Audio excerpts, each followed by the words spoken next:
Kokote, it's me, Kuya Jet. Welcome sa Kuwader knows where learning is the name of the game. Kung baka pa lang sa aking YouTube channel, pinutin mo na subscribe, like, and share button para mag-updated ka sa aming videos. And for this lecture video ay pagpapatuloy natin ng walang kamatayang Ibong Adarna, kung saan tayo ngayon ay nasa ika-12 kabanata na. Pero bago lahat ay bibigyan lang natin ng mabilisang buod or pahapyaw ang nangyari sa ating naiwang kabanata na Kabanata 11 na pinamagatan nating ang inggit ang sanhi.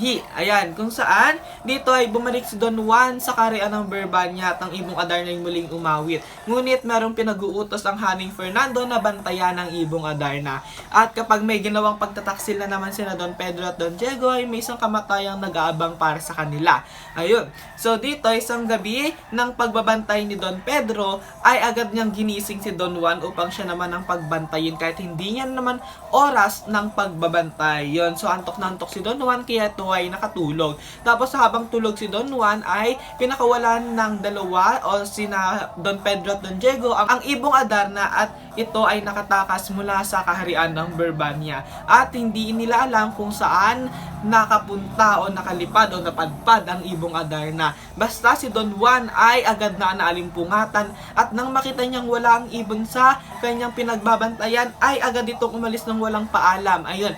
Kinabukasan naman ng mag-umaga na ay agad na tinanong ng Haring Fernando kung bakit nawawala ang Ibong Adarna at ang sabi nila Don Pedro ay si Don Juan ang huling nagtanod or nagbantay sa ito. At ito ay agad nilang hinanap dahil kapag nalaman ng Haring Fernando na sila Don Pedro at Don Diego na naman ang may kadahilanan ng kanyang paglisan or kanyang pag-alis or nawawalang Ibong Adarna ay isang kamatayan ang kapalit nito. Yon, so napilitang maghanap sila Don Pedro at Don Diego sa Ibong Adarna kahit ayaw nilang hanapin ito. Yon, hanggang sa napadpad sila sa kabundukan ng Armenia. Dito sa Kabanata 12, ito ay pamamagatan nating di husto ang tangan. Ayan, so dito ano nga bang meron dito sa kabundukan ng Armenia? So unang-una, nagustuhan ni Don Juan ang lugar na iyon dahil sa mapayapang kapaligiran. So yun, so gandang-ganda sila sa kapaligiran dahil nga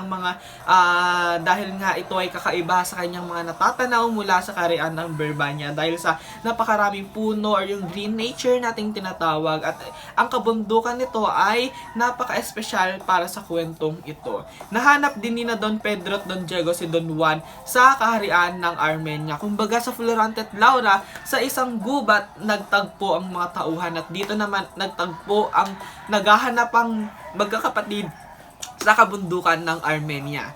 Yon, so nung nakita nila ito, agad na kinausap ni Don Pedro at Don Diego si Don Juan.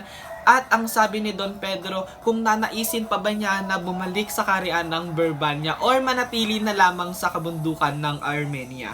Ayun, so tinanong siya kung gusto niya pang bumalik sa Kaharian ng Berbanya. Kung ayaw niya ay doon na lang sa kabundukan ng Armenia sila manirahan. Dahil nga kapag bumalik sila at nagsabi na naman ng katotohanan si Don Juan ay maaaring mapaslang ng Haring Fernando sina Don Pedro at Don Diego. Kaya sina Don Pedro at Don Diego ay nag-aalanganing bumalik sa Kaharian ng Berbanya.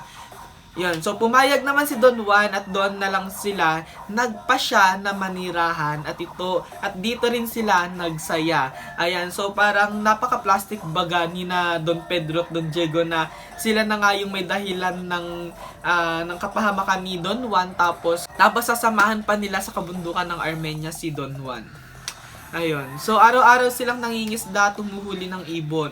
Dahil no choice sila doon, kapag hindi nila ginawa yon ay maaari silang mamatay sa gutom. Yun, bawat linggo naman ay nagsasalo-salo sila dahil nga libre lang yung mga kagamitan nila doon sa gubat ng doon sa kabundukan ng Armenia. Yan, kasi nga pag sila ay bumalik ay maaaring mamatay sila Don Pedro at Don Diego. Kaya nauto ni Don Pedro na naman si Don Juan na doon na lamang. So naisip din naman ni Don Juan na kapag nga sila ay bumalik ay maaaring mamatay or paslangin or pugutan ng ulo ng Haring Fernando ang kanyang dalawang kapatid. Kaya minabuti na lang ni Don Juan na iligtas ang mga ito mula sa kapanganiban ng Haring Fernando na kanilang ama. Dahil mahal na mahal pa rin ni Don Juan ang kanyang mga kapatid kahit na siya ay pinagtataksilan nito. Naging masaya ang kanilang buhay doon. At dito nga nagtatapos ang Kabanata 12 na di husto ang tangan. So, dumako naman tayo sa mga mahalagang saknong. So, una na dito ay ang saknong 454 kung saan tumira si Don Juan sa Armenia para pagsisihan ang nagawa niya.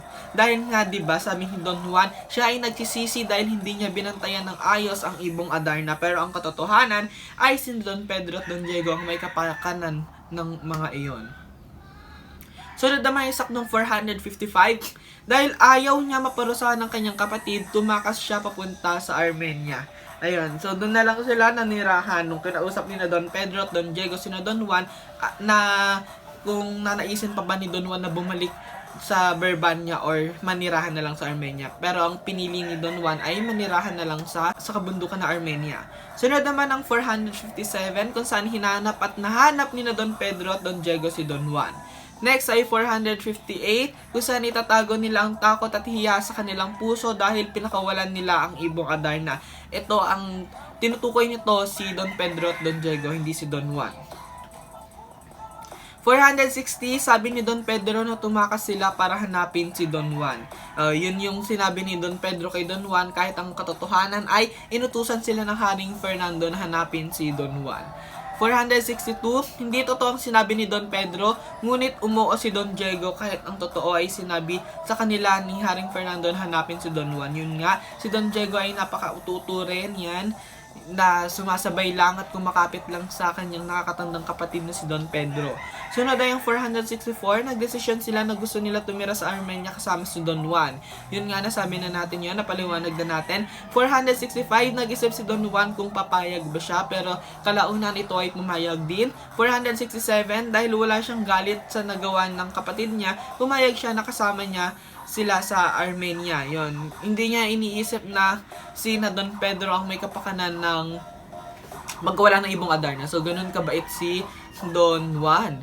468 naman, masaya at mapayapa ang naging buhay nila sa Armenia kumpara sa Kaharian ng Berbanya na puno ng ng pagkakainggitan dahil sa kanilang Haring Fernando, kung saan ang lahat ng bagay ang ginagawang kompetensya ni Haring Fernando. 475, masaya sila, ngunit gusto pa rin nila maglakbay sa iba't ibang lugar. Ayun. So, napakagala ng mga magkakapatid na to. At sila ay napaka-adventurous or sila ay gustong lakbayin ang mga lugar na hindi pa nila napupuntahan. 476, hindi sila nasisiyahan na sa buhay nila sa Armenia. Kumbaga, nung una pa lamang ay manghang-mangha sila sa lugar nito, napakaganda, napakatahimik, napakasarap ng hangin, ngunit kalaunan ay hindi na nila nagugustuhan dahil paulit-ulit na ang nangyayari sa kanilang buhay. 478, nagdesisyon sila na maglakbay sa kabilang bundok para makahanap ng bagong buhay. Ayun, so parang naging nomads sina Don Pedro, Don Diego at Don Juan ngayon dahil sila ay mabilis na magsawa sa kanilang tinitirahan, kung saan kumbaga kapag sawa na sila sa isang lugar ay lumilipat sila sa kabilang lugar upang doon naman magsaya. So dito natin tinatapos ang ika-12 kabanata at ano kaya ang mga mangyayari sa kanilang paglipat sa kabilang kabundukan para sa Kabanata 13.